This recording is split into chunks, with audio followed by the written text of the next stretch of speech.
बड़ी बात है, ये बिल पास हो गया। मेरा ख्याल था ये भी उन्होंने इलेक्शन जीतने के लिए किया, लेकिन well done, I love it. जितना ओवरसीज पाकिस्तानी पाकिस्तान के बारे में जानते हैं, ओवर देन 70-80% पाकिस्तानी भी जानते हैं। मल्टी कल्चर के लोग इकट्ठे होते हैं, मल्टी नेशनलिटीज, वो फिर आपस में एक दूसरे मुल्कों की बातें करते हैं, तो वो उनकी अवेयरनेस बढ़ती है। या तो आप खुद देख लें, मेरे ऑफिस में जब PN है, अलग अखबार का ऑफिस है, उससे पूछ लें 4 सवाल करें, 3 उसको नहीं आएंगे। वहाँ पर पाकिस्तानी चैनल ज्यादा देखे जा रहे होते हैं, उनके पैसे इनको हलाल है, वोट हराम। भाई पूरी दुनिया में है तो आपको क्यों नहीं देंगे? कश्मीरियों को पाकिस्तान में 2 वोट डालने का हक हासिल है, लेकिन ओवरसीज को नहीं देना, क्योंकि उनको खतरा है कि यार ये समझदार लोग हैं, हमें वोट नहीं दें। मोस्टली बाहर जो लोग होते हैं ज़्यादा पढ़े लिखे हैं, तो अच्छे कैंडिडेट को वोट डालेंगे। जो सबसे बड़ी इनको प्रॉब्लम है, जब वो वोट डालेंगे तो वो एहतसाब भी करेंगे। जनरल ज़ियाउल हक की मेहरबानी से पाकिस्तान की सियासत को करप्ट किया गया। आई am not spokesman of PTI। जो पार्टी हार जाती है वो कहती है जी गलत हुआ है, और उस वक्त तक वो कहती है धांधली है जब तक मैं ना जीतूँ। मुतालबा कर रहा हूँ कि जनूबी पंजाब को अलग सूबा बनाने का वादा भी पूरा किया जाए। अस्सलाम वालेकुम नाज़रीन, लीडर TV के साथ मैं हूँ आपकी होस्ट राबिया मिर्ज़ा। प्रोग्राम तलखियाँ में खुशामदीद कहेंगे। आज का नाज़रीन जो टॉपिक है वो है ओवरसीज़ पाकिस्तानियों को जो वोट का हक दिया गया है। इस हवाले से राय लेंगे। हमारे साथ सीनियर सहाफ़ी कॉलमिस्ट बैठे हुए हैं अली अहमद जुल्लू साहब। उनके कीमती वक्त का शुक्रिया अदा करते हैं और उनको वेलकम कहते हैं। अस्सलाम वालेकुम। वालेकुम, थैंक यू राबिया। कैसे हैं सर आप? Fine, thank you. Sir, overseas पाकिस्तानियों को वोट का हक मिल गया, इस हवाले से आप क्या कहेंगे? बड़ी बात है, ये बिल पास हो गया। मतलब मेरा तो ख्याल था कि ये गवर्नमेंट ने जिस तरह बाकी बातें की हैं इनको भूल जाएगी। जिस तरह जनूबी पंजाब का पत्ता खेल का इलेक्शन जीता, 3 साल गुजर गए हैं, वो अलग सूबा नहीं बन सका। मेरा ख्याल था ये भी उन्होंने इलेक्शन जीतने के लिए किया है, लेकिन well done, I love it. बहुत ज़रूरी है, बहुत अच्छा है, और इस हुकूमत ने 3 साल में जो काम किया मेरा ख्याल है दिस इज़ द बेस्ट। अच्छा सर, ये लोग बाहर जाते हैं, इनको पाकिस्तान के मसाइल का नहीं पता, पाकिस्तान की आवाम रुल रही है इस वक्त यहाँ पर फेस जो कर रही है पाकिस्तानी आवाम, इनको क्यों हक दिया जाए, किस बेस पे? पहली बात तो ये है कि ये आपको किसने कह दिया कि वो बाहर जाकर पाकिस्तान को भूल जाते हैं? मैं साल में 1-2 दफ़ा जाता हूँ। जितना ओवरसीज पाकिस्तानी पाकिस्तान के बारे में जानते हैं, ओवर देन 70-80% पाकिस्तानी भी जानते हैं। यानी कि मेरा जो ड्राइवर है या मेरे घर में जो मुलाजिम काम करता है, उसको पाकिस्तान के बारे में कुछ भी नहीं पता। उसको तो आपने खुद शो किए हैं कि पाकिस्तानियों को सदर पाकिस्तान का नाम नहीं होता, गवर्नर पंजाब का नाम नहीं है। कोई बाहर से है, उससे पूछें कि उसको कितना पता। और यहाँ पर देखिए कई सवाल पैदा होते हैं। अब मेरे घर के मुलाजिम का भी 1 वोट है, तो शहबाज शरीफ का भी 1 वोट है, फिर वो 1 क्यों है? कमरुज़्ज़मान कायरा का भी 1 वोट है, मौलाना फजल रहमान का भी 1 वोट है, और जो नीचे गाड़ी धो रहा है उसका भी 1 वोट है। तो फिर आप कल को ये भी कहेंगे कि देखिए जितना शहबाज शरीफ को पता है या मौलाना फजल रहमान को पता है, आपके मुलाजिम को नहीं पता, तो उसको क्यों हक दे रहे हैं वोट का? तो ये डेमोक्रेसी है। और जिनको हम रोल मॉडल समझते हैं हमेशा, बरतानिया है या अमेरिका है, इवन बाज़ जगह पर इंडिया, वहाँ सबको हक हासिल है, क्यों हक हासिल ना हो? और मैं एक चीज़ बताऊँ, जो ड्राइवर भी बाहर जाता है ना, उसको ज़्यादा पता कैसे होता है। उसने जिस फ्लैट में ठहरना है, वहाँ 2 बंदे बांग्लादेशी हैं, 2 इंडियन हैं, 1 अफ़गानी है, और वहाँ हल्का है बाप है, वो मल्टी कल्चर के लोग इकट्ठे होते हैं, मल्टी नेशनलिटीज़। वो फिर आपस में एक दूसरे मुल्कों की बातें करते हैं, और वो फारग होते हैं, वहाँ बीवी बच्चे बहुत कम होते हैं लेबर क्लास के पास, तो वो उनकी अवेयरनेस बढ़ती है। और जहाँ तक आपके पॉलिश्ड मुल्कों के पाकिस्तानियों की बात है, बरतानिया, अमेरिका, फ्रांस, वो तो आपसे बहुत ज़्यादा जानते हैं। लेकिन मैं इस फिलहाल UAE और सऊदी अरब की बात करके बताता हूँ कि वहाँ का जो ड्राइवर है, जो कुक है, उसको भी यहाँ के अच्छे खासे आदमी से पाकिस्तान के बारे में ज़्यादा पता होता है। और एक उनका ना आपस में कंपटीशन होता है। इंडियन अपने मुल्क की तारीफ़ करता है किसी बात पे, बिल्कुल सही, बांग्लादेशी अपनी करता है, नेपाली अपनी करेगा, तो वो उनको तकलीफ़ होती है। फिर वो अपने मुल्क के बारे में बेशुमार चीज़ें बहुत डिस्कस होती है आपस में, वो उनके मुँह तोड़ते हैं जवाब दे के। यहाँ तो कुछ होता ही नहीं। या तो आप खुद देख लें, मेरे ऑफिस में जब PN है, अलग अखबार का ऑफिस है, उससे पूछ लें 4 सवाल करें, 3 उसको नहीं आएंगे। आप समझते हैं कि ओवरसीज़ को ज़्यादा इल्म होगा? बिल्कुल। तो आप ये नहीं समझते कि ओवरसीज़ जब वतन से बाहर जाते हैं, पाकिस्तान छोड़ के जाते हैं, वो अपने जो है उसमें लग जाते हैं, फ़िक्र माश में लग जाते हैं, कमाने में मसरूफ़ हो जाते हैं। उनको किसी पार्टी का नहीं पता होता कि किस पार्टी की क्या कारकर्दगी है, तो उनको वोट कैसे देंगे? पहली बात है कि मैं फिर आपसे वही कह रहा हूँ कि उनको हमारी पार्टी की कारकर्दगी का ज़्यादा पता होता है। वो 100% सारों बिल्कुल पता होता है। वहाँ पर पाकिस्तानी चैनल ज़्यादा देखे जा रहे होते हैं। अच्छा, मैं जिस घर गया हूँ वहाँ कोई ना कोई पाकिस्तान का चैनल लगा होता है, और क्योंकि पाकिस्तानी वहाँ जब मिलते हैं तो यही डिस्कस करते हैं। और जो हमारे लीडरान बाहर जाते हैं, हर सियासी जमात का विंग वहाँ विंग बना हुआ है, कनाडा, अमेरिका, यूएई, और वहाँ तो ये फंडिंग लेते हैं, उनके पैसे इनको हलाल हैं, वोट हराम। यही मैं चीज़ सर रेस करना चाह रही हूँ, ये क्वेश्चन।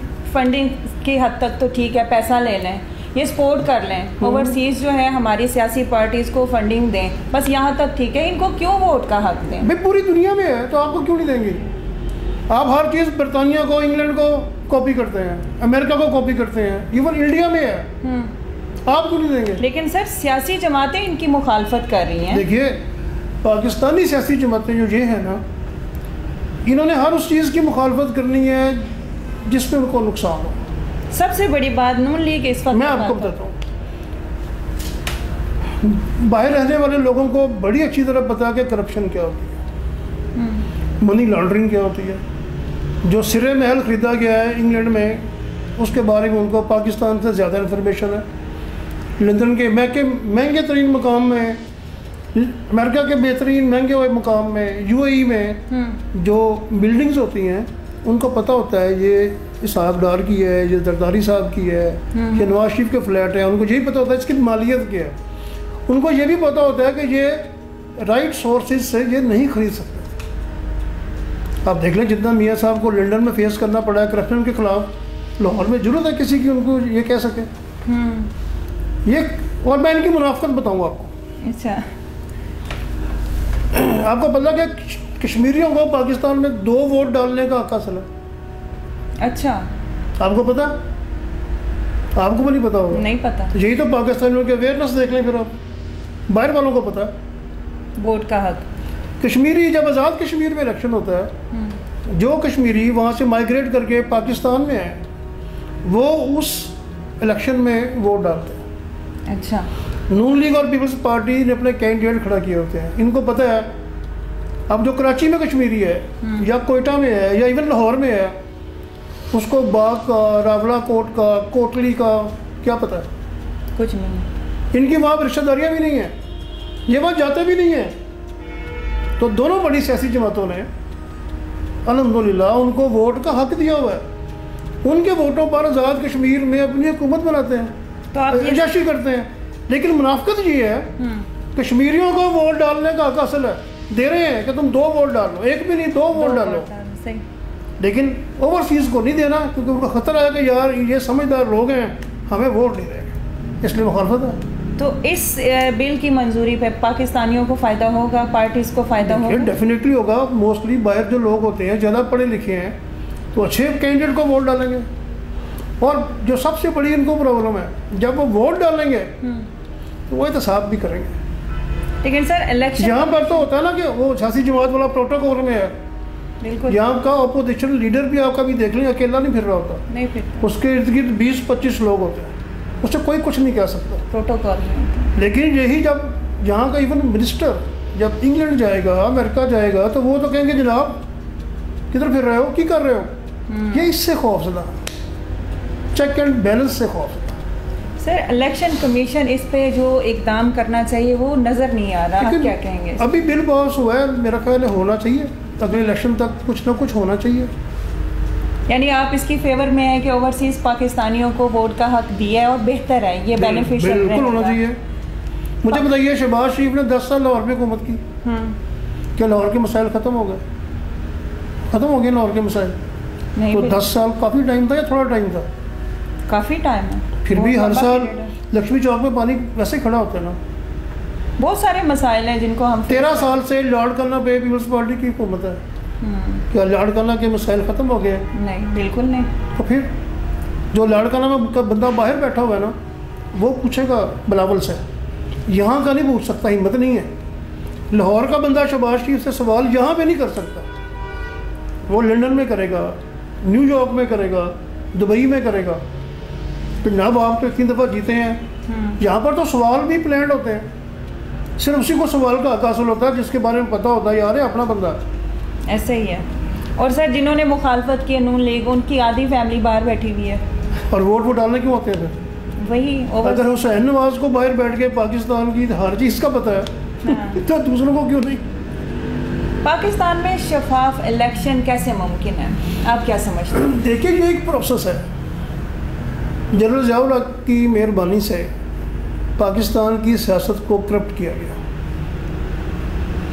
तो आप पूछेंगे कैसे किया गया? ज़ियाउल हक के दौर में 3 बलदियाती इलेक्शन इन्होंने गैर जमाती कराए। अब गैर जमाती इलेक्शन में क्या होगा?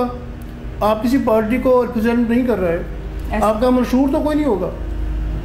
आप क्या लालच देंगे उनको? या बरादरी का देंगे, या रिश्तेदारी का देंगे, या फिर आप ब्राइब करेंगे, या आप वादे करेंगे मैं तुम्हारी गली बनवा दूंगा, मैं तुम्हारी ये कर दूंगा, टूटी सड़कें बन जाएंगी। उसके बाद हमने जुल्म ये किया कि 85 में नेशनल इलेक्शन गैर जमाती करवाए और सियासी जमातों ने बाइकआउट कर दिया उसका। ये टर्निंग पॉइंट है पाकिस्तान की डेमोक्रेटिक हिस्ट्री में। तो वो लोग जो प्रॉपर्टी माफिया थे, जो ड्रग माफिया थे, जो स्मगलर थे, उन्होंने इलेक्शन लड़े, पैसे खर्चे और असम्बली में आ गए। अब वो हैं पैसे वाले लोग, बिल्कुल उनको हराना किसी तरह मुमकिन है। इलेक्शन कमीशन हमारा कमज़ोर है, वो जो ज़्यादा पैसे खर्चते हैं उनको डिसक्वालीफाई करने में नाकाम है। अगर हम अपने पाकिस्तान के इलेक्शन कमीशन को अपने हमसाया मुल्क इंडिया जितना मजबूत कर दें तो हमारे इलेक्शन ठीक हो जाएंगे। सर सोच महदूद है ना हमारी। अब ये ओवरसीज़ पाकिस्तानियों को जितनी भी सियासी पार्टीज़ यूज़ करती है फंडिंग में, कैंपेन्स में, इलेक्शन कैंपेन्स में, जितना पैसे उनका खर्च होता है, लेकिन अब इस वक्त हल्ला वही मचा रही है। मुनाफिकत है कि कश्मीरियों को 2 वोट डलवा रहे हैं यही लोग। पीटीआई ने भी नहीं डलवाए। I am not spokesman of PTI. Peoples Party की हुकूमत रही है आज़ाद कश्मीर में, नून लीग की रही है बड़ी दफ़ा। ऐसे ही वो पाकिस्तानी कश्मीरियों से उस इलेक्शन में वोट क्यों डलवाते हैं? फिर कोयटा में बैठे कश्मीरी को, इवन लाहौर में बैठे कश्मीरी को क्या पता कि बाग में क्या है, रावला कोट क्या, उसने देखा भी नहीं कभी होगा। लेकिन उनको, क्योंकि इनको फ़ायदा है, जहाँ इनको पता यार नुकसान हो जाएगा, बिलावल को पूछ लेना वहाँ किसी ने आवाज़ देके, मैनचेस्टर में, बर्मिंघम में, न्यूयॉर्क में, बिलावल साहब क्या हाल है? लाड़कानामा गया था पिछले साल, वहाँ तो बड़ा गन था। लेकिन लाहौर में किसी की जरूरत है शहबाज शरीफ से पूछ सके? सर ये जो इलेक्शन में धांधली होती है, इससे ओवरसीज़ पाकिस्तानियों को जो ये वोट का हक दिया गया है, तो इसमें कमी आएगी या आप समझते हैं कि ये बेहतर हो जाएगा? नहीं, वो तो देखिए आज तक हमारा कौन सा इलेक्शन है जो मुतनाज़ा नहीं हुआ। जो पार्टी हार जाती है वो कहती है जी गलत हुआ है, गलत हुआ है, धांधली हुई है, और उस वक्त तक वो कहती है धांधली है जब तक मैं ना जीतूँ। अगर कोर्ट किसी जमात के हक में फैसला कर दे वो कहता है इंसाफ की जीत है, अगर ना हो तो कहता है जी गैंगरू कोर्ट्स हैं। हमारी अपनी सोच भी तो ये है। और वही पॉलिटिशियन क्यों फिर जाकर रावलपिंडी तरले कर रहे होते हैं कि हमें गवर्नमेंट में शामिल करो। पहले पॉलिटिशियन ऐसे नहीं करते थे, फांसी ले लेते थे, जेलें काटते थे। देखे ना नवाबजाद सुल्ला खान, जुल्फ़िकार अली भुट्टो, वली खान, अताउल्लाह मेंगल, मौलाना मुफ्ती महमूद फेस करते थे हर चीज़ को। इनमें से किसने जेल काटनी है जी? ये तो सर्टिफिकेट बना के मुल्क से बात नहीं करते हैं। अब जो KPK में वली खान के अब विरासती सियासतदान है वो भी कमज़ोर हो गए। कोई वली खान पर और इल्ज़ाम लगा सकता है, गफ़ार खान पर, प्रोफेसर गफूर पर और इल्ज़ाम आप लगा सकते हैं। करप्शन का इल्ज़ाम कोई नहीं था। ये ज़ियाउल हक के दौर में हमने गैर जमाती इलेक्शन करवा के और इन 2 नंबर सियासतदान जब आए हैं ये हर वक्त कोशिश करते हैं हम हुकूमत में आए, हम हुकूमत में आए, उसके लिए वो हर कुर्बानी देने को तैयार होता है। और अगर कहीं हुकूमत सही भी चल रही होती है तो डिस्टर्बेंस होती है जी, इसमें धांधली ना ओवरसीज़ को वोट का हक देना। अब बिलावल साहब इंग्लैंड से पढ़ के आए हैं, उन्हें पता है कि इंग्लैंड वालों ने हक दिया हुआ है, ऐसे अमेरिका वालों ने दिया हुआ है, हमारे नेबर कंट्री इंडिया ने दिया हुआ है। कहाँ नहीं है, सिर्फ वो जो मुल्कों में डेमोक्रेसी नहीं है फ्रांस ने भी दिया हुआ, इटली ने भी दिया हुआ, लेकिन उसको आज तक जिक्र ही नहीं करेंगे कि वहाँ है, क्योंकि उनको पता वो वोट शायद हमें ना मिले। और अगर एक पाकिस्तानी ने मैनचेस्टर में वोट डाला तो वो कल को मुझे पूछेगा ज़रूर, क्योंकि वहाँ उसको खौफ नहीं है आपसे। ये इनकी मुनाफिकत है, इस वजह से ये उसके खिलाफ है। ये सियासी स्ट्रेटजी है जो चलती रहेगी, चेन वाइज चलती रहेगी, और हमें बड़ा वक्त लगेगा, लेकिन हमें आहिस्ता आहिस्ता बाशऊर होना चाहिए। हमें अपने सियासी जो अदारे हैं उनको मजबूत करना चाहिए, और गलत फैसलों पर हुकूमत पर ज़रूर इतराज़ करें, लेकिन अगर कोई अच्छा फैसला कर रहे हैं तो मुखालफत बराए मुखालफत पाकिस्तान में ख़त्म होनी चाहिए। हमें सपोर्ट करना चाहिए। जैसे कि अली अहमद ढुल्लू साहब इस बिल की मंजूरी के बाद खुश भी दिखाई दे रहे हैं और सपोर्ट कर रहे हैं ओवरसीज। लेकिन मैं मुतालबा कर रहा हूँ कि जनूबी पंजाब को अलग सूबा बनाने का वादा भी पूरा किया जाए। बिल्कुल जी, बहुत शुक्रिया सर आपके कीमती टाइम का। नाज़रीन, आज का प्रोग्राम यहाँ तक तलखियाँ। राबिया मिर्ज़ा को इजाज़त दीजिए, अपना बहुत ख्याल रखिएगा। अल्लाह हाफ़िज़।